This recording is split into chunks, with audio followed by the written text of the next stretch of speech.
In the name of Allah, who appeared to us in the person of Master Farad Muhammad, the beneficent and merciful master of this day of judgment in which we now live.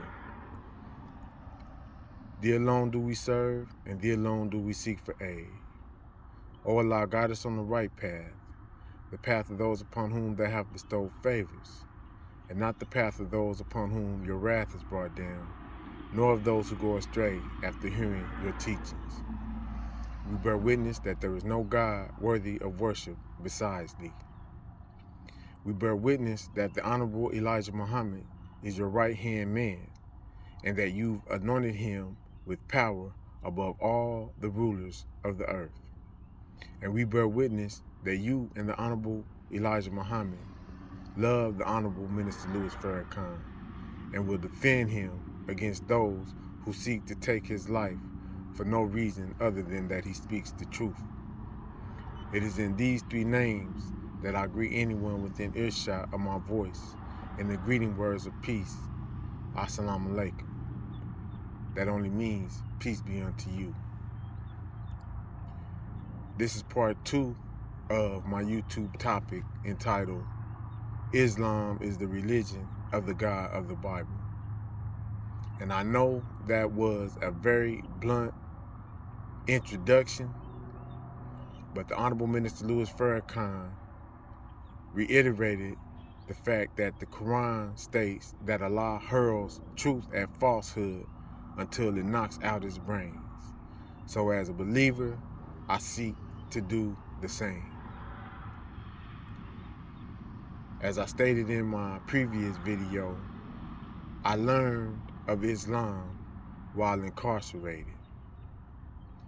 And while incarcerated, I didn't have any TV shows to watch for a period of time that spoke about religion other than the Trinity Broadcasting Network and its affiliate stations. And since I was so studious at that time, I was very interested in hearing what believers in the Christian faith had to say. And I bear witness that many of the programs on that channel were very enlightening. One such program was entitled End of the Age, hosted by a man named Irvin Baxter. He was a believer who sought knowledge of the scriptures on his own. And when he studied the scriptures and came across questions that those who taught him couldn't answer, that's what began him on his journey of enlightenment. And once, while I was watching his show, he made a very stunning observation. And I don't know what this observation meant to him, but for me, it was another point for Islam. He never gave me the impression that he saw Islam as a legitimate faith in believers of Jesus and the prophets. Nevertheless, he was observant and attentive to facts. And he made an observation.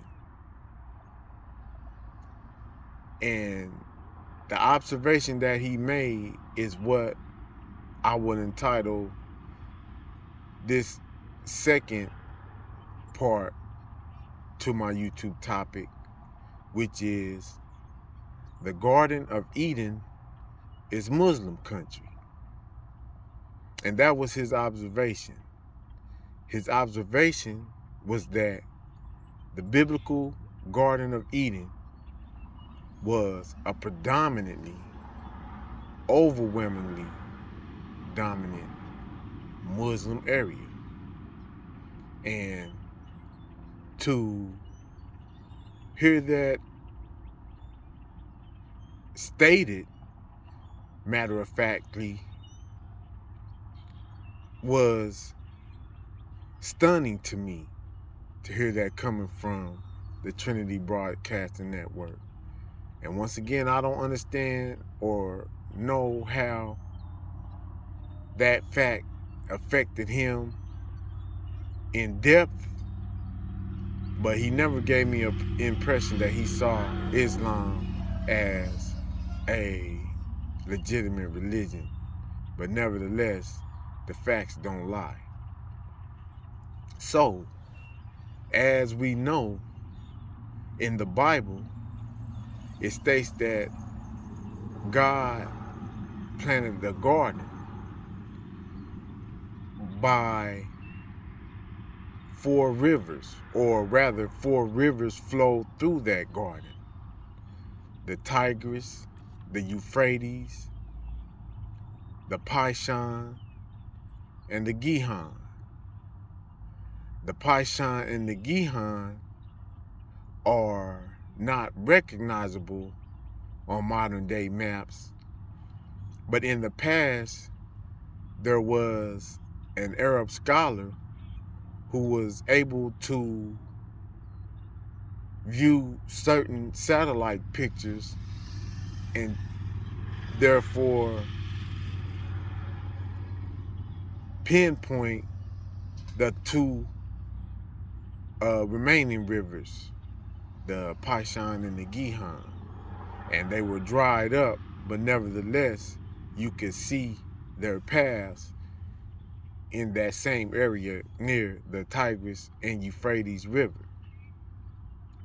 So the Bible states that God planted a garden, the Garden of Eden, and these 4 rivers ran through it: the Pishon, the Gihon, the Tigris, and the Euphrates. And the Tigris and Euphrates are still known to this day. The area that surrounds these rivers are what we know as the Middle East. So that alone automatically conjures up the idea of Muslims, Arab Muslims. But the details of these Muslim countries and their population of Muslims is very outstanding.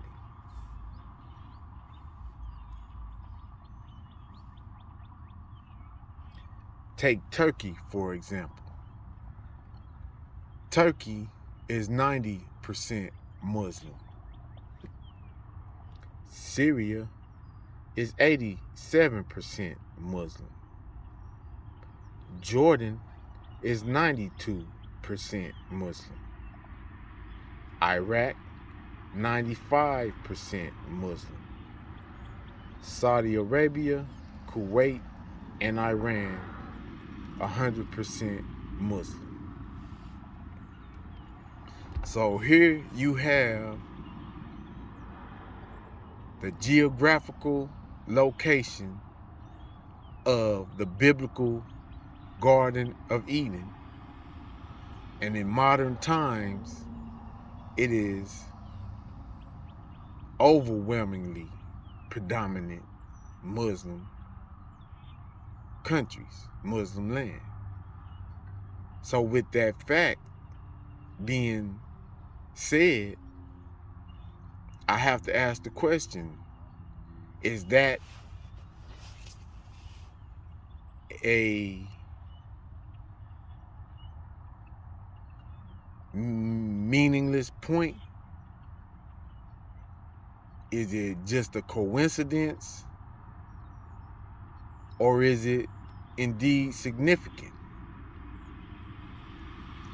And you must also know that when Adam and Eve disobeyed God, they were kicked out of this garden.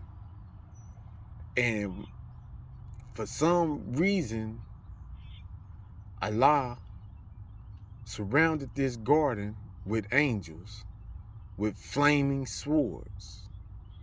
And you have to get out of the thought that angels are talking about invisible beings.